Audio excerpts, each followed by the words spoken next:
Josh, this is Eevee. She's a 1-year-old mini pinscher. We're pretty much starting from scratch here. They say she'll sometimes sit if she knows food is coming. However, he was not able to get her to sit at the drop-off at all, even for like a half a second. Lots of whining. Lots of rough play with the housemate, who's 45 pounds. So it's like WWE in their living room. Mouthiness when you pet her. I reached down to pet her at the drop-off and she sort of nibbled my hand. Chaotic walking, pulling, zigzagging, jumping on people, no recall, 0 recall. Doesn't know any commands. I was trying to feel her out there, and she's really good at acting like she can't hear me. Whining almost the whole car ride here. So basically, they're just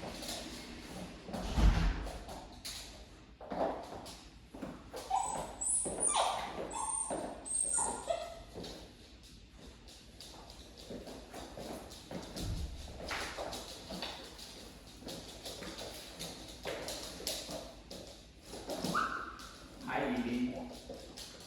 Hi.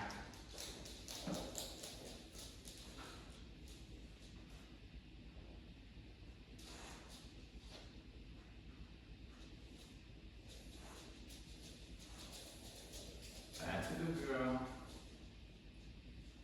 Let her explore the room, get comfortable, and then we're going to start the recall. Recall.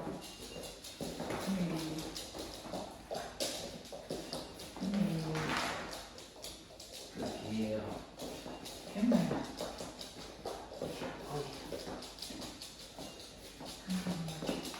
Good. Good. Good. Very nice. Very nice. Come here. Good girl. Hello. Good. That's a good girl. Very nice. Very good girl. That's good. Wow. Good. Good. Hey. Yeah. That's a good girl. Very nice. Very nicely done. Wow. Good girl. Very good. Good girl. Good girl. Good. Good. That's really nice. Good girl. Wow. Good girl. Wow. That's really good. Good girl. That's really nice, young lady. Good girl. Good. Good. Very nice. Nice work. Stay. Break. Wow. What did you do? Wow. Whee.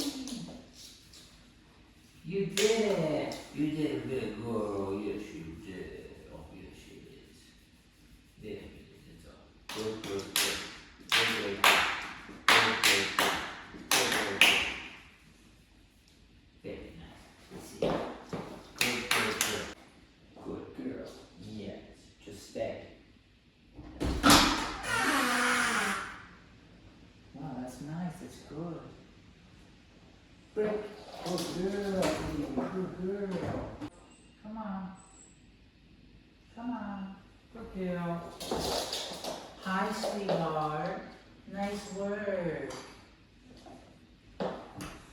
Very good job. Good girl. Very nicely done. Stay. Break. Wow. Okay, so I've just been working and I haven't been doing too much talking to the camera, but I want to point out that what I've noticed as I'm working with Eve here is, one, she's very smart. 2, she does active ignoring. So when you're trying to tell her to do something, because I've already taught her the recall, she's very smart, she picked up on it quick, I'll notice she'll act like she doesn't hear you, which is common with dogs, you see that a lot. So, for example, on the way inside here, when I first recalled her, the first thing she did was ran in the opposite direction. She looked at me and then ran in the opposite direction. The second thing she did was, when I was recalling her more, she just lay down and acted as if she couldn't hear me. Now luckily I'm able to correct, so I'm correcting all those wrong decisions, and ultimately it led her to recall to me and come inside and do a good job. But that's one of the things I'm seeing. I'm seeing her understand what you're saying, understand that you're trying to control the situation, you're trying to lead, and then her just rejecting it, not listening. Okay? Again, very common in dogs, especially if we haven't created the hierarchy where we're leader and they're follower. These types of situations, this type of conflict that we're having where I'm trying to ask her to do something, she's trying to not do it. If I resolve these properly, they will result in me becoming the leader and her being a follower, right? So we can take these situations where the dog's not listening, and if we know how to go through them properly, they're opportunities to actually create leadership, to actually make ourselves relevant and create a dog who listens. Good girl. So every time the dog is not listening, it's our opportunity to create a dog who does listen, right? We show them what happens when they don't listen. We show them what happens when they do listen, right? We can use punishment and rewards. That's what we do when we're training. That's how you affect behavior. That's how you shape a dog's response, right? You can either reward it or you can correct it and punish it, right? So depending on what she's doing, she's getting feedback. So her initial response is to not listen. Very common, okay? That's what we call, that's what like when people refer to like a dog who's being a bratty or being, you know, yeah, brat is a good word. We all know what that means. That's kind of what it is. They just don't really want to listen. They're putting up a bit of a stink. Nothing too bad though. She took a couple corrections and then she complied. Now I'm going to do one more recall here to see how she does, and then I'm going to introduce her to some dogs. Come. Hey, good girl. No correction there. Good girl. Good girl. That's good. See, she's very smart. Very nice recall. Good job.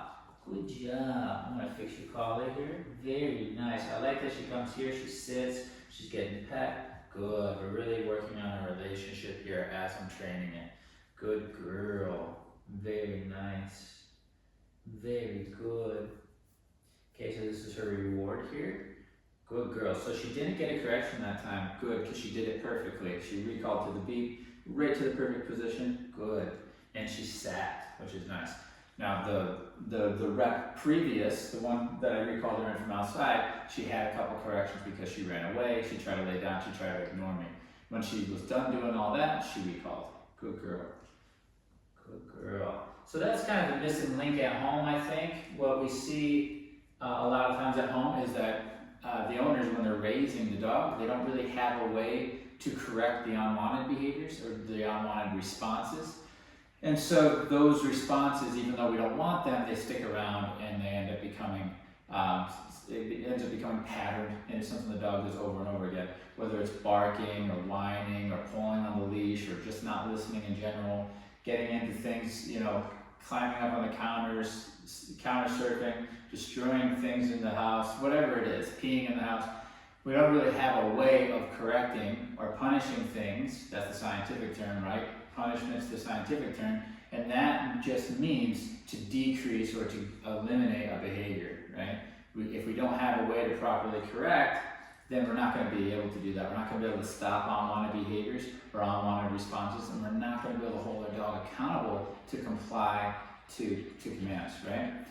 The only other thing we have is rewards. That's the only other thing we have, so we could try to just reward when she listens, but not have the punishment. It's lopsided, right? So if we just reward and we can say, good girl for recalling, here's a treat, good girl for sitting, here's a treat, that's great. You can shape behaviors that way, you can reward behaviors that way, but what ends up happening, and everybody notices this as you're doing it with your dog, is the dog will stop listening to you in the presence of things they want more than your treat, right? Maybe they want the freedom to walk around the room more than they want your treat. Maybe they want to go up on the squirrel more than they want your treat, right? So it doesn't really work in your favor because then the dog gets to choose. It doesn't put you in a powerful position either. It puts you more in a position where you're kind of begging and pleading with the dog, right? You're kind of like, please listen, I'll give you this thing. The dog's only going to listen if they want to, which is why dogs end up at programs like this, is because we need dogs to listen even when they don't want to. Now, the other side of the equation is the correction, it's the punishment, it's what holds that part together, right? It's like, if you don't listen or if you don't stop doing this, here's a punishment. If you do, here's the reward. So now we have both, right? If we only have corrections and punishment, but we don't have a way of rewarding, then that's lopsided too. That's not very balanced, right? We're not going to be able to then make the dog prideful in listening, right? And feel good about listening.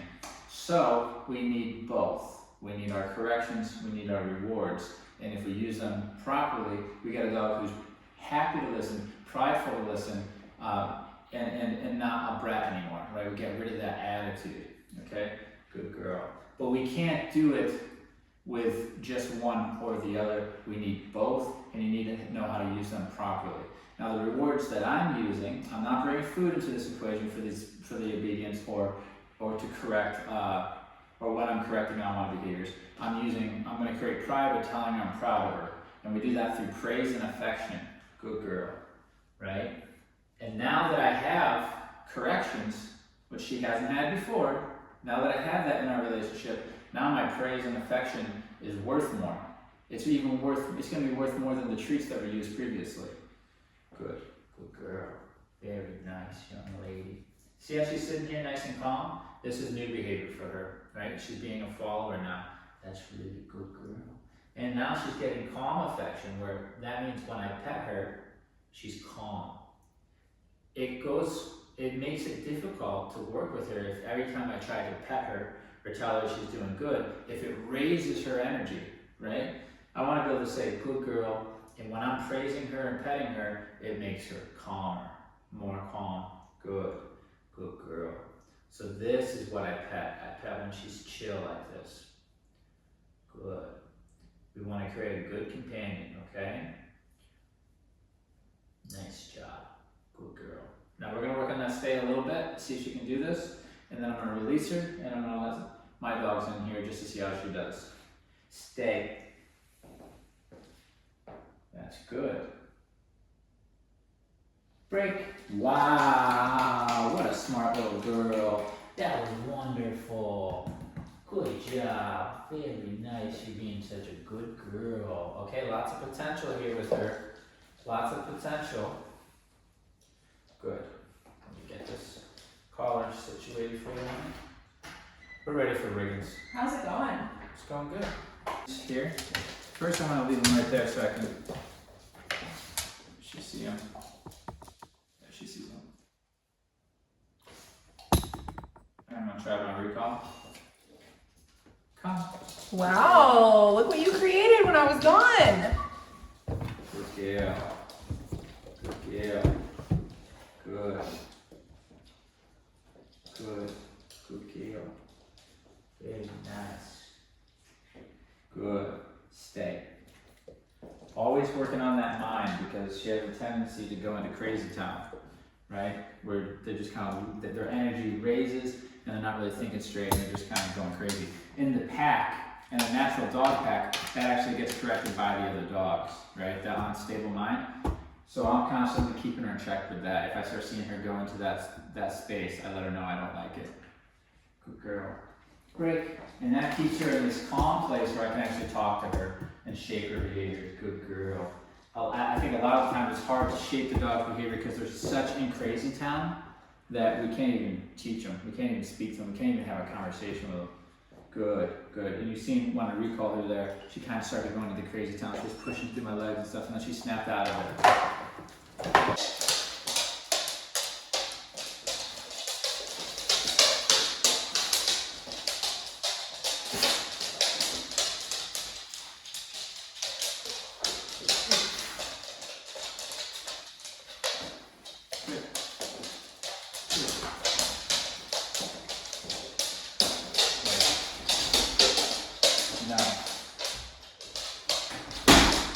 Strikey.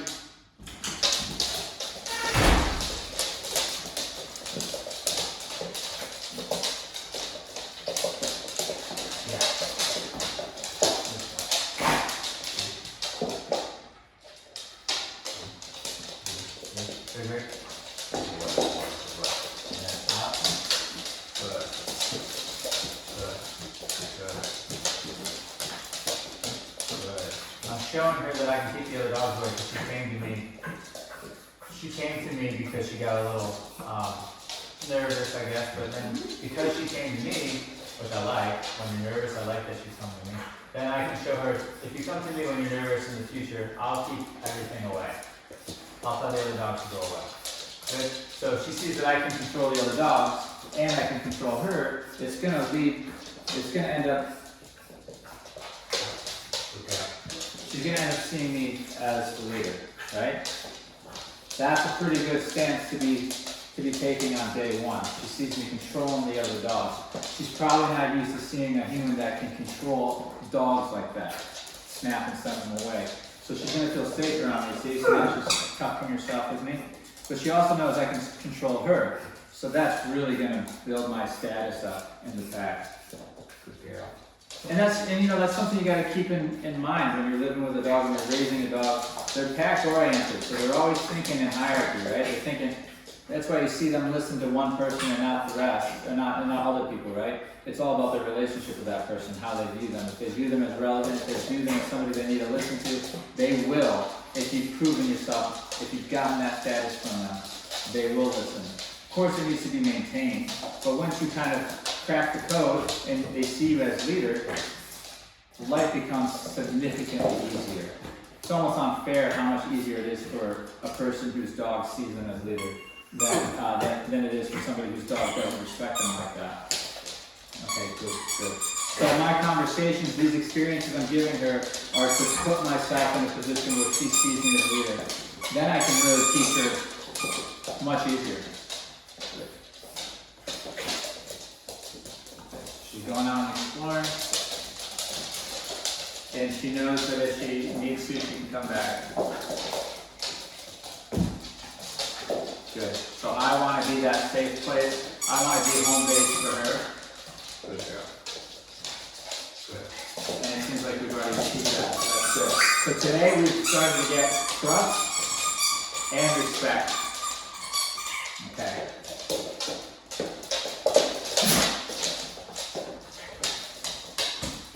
Very good. Very nice. Let's see how we do here at the door. Stay. Very nice. Lots of potential. Break. Yay! I'm going to do one more recall to get her inside. See how she does this time. The first time, she ran away. She tried to lay down. She wasn't listening. This is the second time here. We'll see what she does. Okay, here we go. Come on. Good girl, look at you. Wow, sweetie. That was perfect, so no correction there. Good girl, perfect response. Very nice, very nice. And as you can see, she's getting more prideful to listen already, which is good. Good girl, very nice. That's good. Stay. Good, let's see if she can stay. That's really hard. That's really hard. Break. Wow, that was a real good girl. A real good girl. There we go. So we got our balanced approach here, and I can see that it's making a difference already. Good girl. Good girl. That's very, very nice. You good? You did good? Yeah. All right. Come on.